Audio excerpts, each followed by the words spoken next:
बाबरी मस्जिद को लेकर 6 दिसंबर को एक पोस्टर किशनगंज बाजार के दीवारों पर लगाई गई थी, जो इन पर एक आरोप लगा है कि किशनगंज का माहौल खराब करने की साजिश रची जा रही है।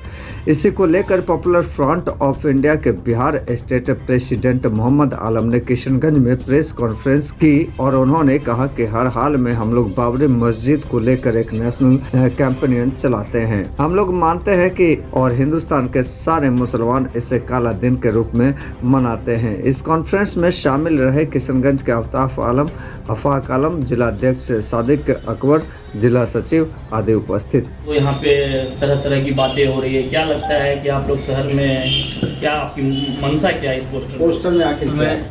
ये पोस्टर जो है पॉपुलर फ्रंट ऑफ इंडिया की तरफ से एक नेशनल कैंपेन है। हम लोग हर साल एक कैंपेन चलाते हैं बाबरी मस्जिद के ऊपर, जिसमें इस बार भी हम लोगों ने कैंपेन चलाया है। और ये सिर्फ किशनगंज में नहीं है, सिर्फ बिहार में नहीं है, बल्कि पूरे इंडिया के अंदर है। जिस पोस्टर में लिखा हुआ है कहीं हम भूल न जाएं, ये 6 दिसंबर 1992 बाबरी मस्जिद शहादत का दिन, नाइंसाफी का दिन। इसका मतलब ये है कि 6 दिसंबर 1992 को जो मस्जिद शहीद की गई है वो एक नाइंसाफी का दिन है, वो एक काला दिन है।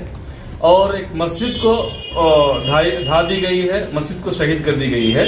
इसलिए हम आज भी याद दिलाते हैं और आने वाला दिन में भी हम याद रखेंगे, इसको कभी भी हम भूलेंगे नहीं।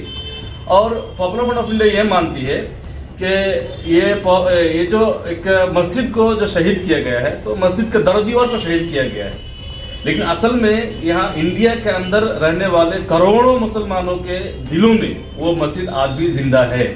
और आने वाला दिनों में भी जब तक हम लोग जिंदा रहेंगे, जब तक इस दुनिया के अंदर एक मुसलमान रहेगा, उनके दिलों में ये बाबरी मस्जिद जिंदा रहेगी। ये बाबरी मस्जिद को कभी भी हमारे दिलों से निकाला नहीं जा सकता है। और एक बात मैं ये बोलना चाह रहा हूँ, ये बाबरी मस्जिद को ताकत के जोर पे बनाया गया। बाबरी मस्जिद को जो है एक ताकत के जोर पे तोड़ा गया है और ताकत के जोर पर भी या उसके जगह में मंदिर बनाया गया है। तो जो चीजें ताकत के जोर पे बनाई जाती है वो चीजें ज्यादा देर तक नहीं रहती है। जब कभी भी फिर हमारा यहाँ का संविधान, यहाँ का कानून हमें एक मौका देगा, तो वहीं पर उसी तरह के एक आलीशान और शानदार मस्जिद वहाँ पर इंशाल्लाह बनाई जाएगी। लेकिन सुप्रीम कोर्ट ने तो इस पर दे दिया है कि वो वहाँ जो है राम मंदिर बनना चाहिए। सुप्रीम कोर्ट के खिलाफ तो नहीं? तो सुप्रीम कोर्ट इससे पहले भी यहाँ सुप्रीम कोर्ट अगर ऐसा एक फैसला दिया भी है तो वो एक फैसला है, वो इंसाफ नहीं है। हम तो इंसाफ का मांग करते हैं। आप न्यायालय के मतलब आदेश का अवहेलना कर रहे हैं उसमें। मेरे ख्याल से बोल के नहीं है, एक न्यायालय का अवहेलना ऐसा कुछ भी नहीं है। हम तो एक इंसाफ मांग रहे हैं कि इंसाफ मिलना चाहिए।